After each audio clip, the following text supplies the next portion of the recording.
if you want to use the Apple Watch on your bike. It's totally possible to see the directions directly on your wrist. You only need to make sure a few things are set up properly.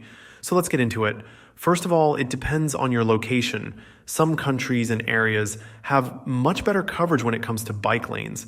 And also you might have the bike lanes physically present, but they also need to be properly mapped in part of your navigation. So I would recommend you to check out the coverage in your location. Basically, I keep both Google Maps as well as Apple Maps on my phone, so make sure you check both. For example, in some situations, one might work better than another. Essentially, you choose two spots on the map and you'll try to get directions to get there.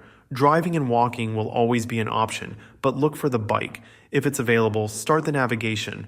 Your Apple Watch will then show you the directions inside the respective map app you used. Of course, make sure you install the Google as well as Apple Maps on your watch. But once you go through all this, you should be able to use the Apple Watch as your cycling companion. Anyways, thank you for watching. Hope you found this video helpful. Let me know in the comments if you see anything worth improving in this video. Consider subscribing, clicking the like button, all the good stuff. Thank you.